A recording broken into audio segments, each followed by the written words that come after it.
ছয়টা কেমো দেওয়া হয়েছে, আমি একটা কেমো মারি আমার শারীরিক অবস্থা বেশ খারাপ হয়ে গেছে। যখন আপনি কেমো দিতেছেন তখন অবস্থা খারাপ হয়ে গেছে। একটা কেমো দেওয়ার পর আমার শারীরিক অবস্থা বেশ অবনতি হয়ে গেল, আমি কেমো অ্যাভয়েড করলাম। তো এখন আর আমার চিকিৎসা আপনি কয় মাস করলেন? 6 মাস করে আসলে 7 মাসের লোক মনে এখন আপনার শারীরিক অবস্থা কেমন? ভালো আছে মাশাআল্লাহ। আসসালামু আলাইকুম ওয়া রাহমাতুল্লাহি ওয়া বারাকাতুহু। সম্মানিত দেশবাসী, আমি cancer specialist doctor SM. Sarwar. বিশেষ করে আপনারা জানেন যে সারা ওয়ার্ল্ডে ডাক্তারদের বক্তব্য হলো ক্যান্সার হলে আনসার নেই। ক্যান্সার হলে আমরা সাময়িকভাবে চিকিৎসা দিয়ে থাকি, একসময় ক্যান্সারের মৃত্যু হয়, সেটাই মেনে নিতে হয়। আমরা বলে থাকি ক্যান্সার হলে আনসার নেই, সেই কথার কোনো ভিত্তি নেই। ক্যান্সার সম্পূর্ণরূপে সুস্থ হয়। হোমিও চিকিৎসা যদি 4 দা পয়েন্ট অ্যাডজাস্ট করে রোগীর চিকিৎসা করা হয়, তাহলে যত বড় রোগী হোক না কেন সুন্দরভাবে সুস্থ হয়। এমনিভাবে আপনাদের সামনে একজন ক্যান্সার রোগী সুস্থ হয়েছেন, আমরা আপনাদের সাথে পরিচয় করে দিচ্ছি। আপনার নাম?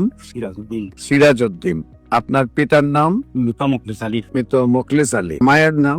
মরহুমা লয়লু খানম। লৌলো খানম। আপনার গ্রামের নাম? কানিশাই কানিসার। Post office? ঢাকা দক্ষিণ, ঢাকা দক্ষিণ। থানা? গোলাপগঞ্জ, গোলাপগঞ্জ। জেলা? সিলেট। সিলেট। আপনার সবচেয়ে বেশি অসুবিধা কি হয়েছিল এবং কোথায় কোথায় চিকিৎসা করছিল? আমার তো খাদ্য প্রণালী আমার খাদ্য খানি বন্ধ হয়ে গেছে। তখন আমি টেস্ট করে যখন আমার বরাবর টিউমার, একদম টিউমারে গেছে, তখন আমি ইন্ডিয়া যাওয়ার চেষ্টা করছি, ভিসা পাইছি না। ভিসা না পাই আমি ঢাকা গ্রিন লাইফ হসপিটাল আর দেখছি আরো ওদিনই জ্ঞান ঠিক অবাবিজ মসজিদ টিউমার গুলো ফাঁকিয়া সারে দিলে নর্থ ইস্ট হয়ে আমি কেমো মারা লাগিয়ে ছয়টা কেমো দেওয়া হয়েছে, আমি একটা কেমো মারি আমার শারীরিক অবস্থা বেশ খারাপ হয়ে গেছে। যখন আপনি কেমো দিতেছেন তখন অবস্থা খারাপ হয়ে গেছে। কেমো একটা কেমো আমার 6 দিন গেছে। একটা কেমো দেওয়ার পর আমার শারীরিক অবস্থা বেশ অবনতি হয়ে গেল, আমি কেমো অ্যাভয়েড করলাম। তো এখন আর আমার চিকিৎসা আপনি কয় মাস করলেন? 6 মাস করে আসলে 7 মাসের লোক মনে এখন আপনার শারীরিক অবস্থা কেমন? ভালো আছে মাশাআল্লাহ। সম্মানিত দেশবাসী, বিশেষ করে আমরা সবগুলা রিপোর্ট ওনার আমাদের ভালো আসছে। এখানে ওনার সম্পূর্ণ রিপোর্ট উনি করাইছেন।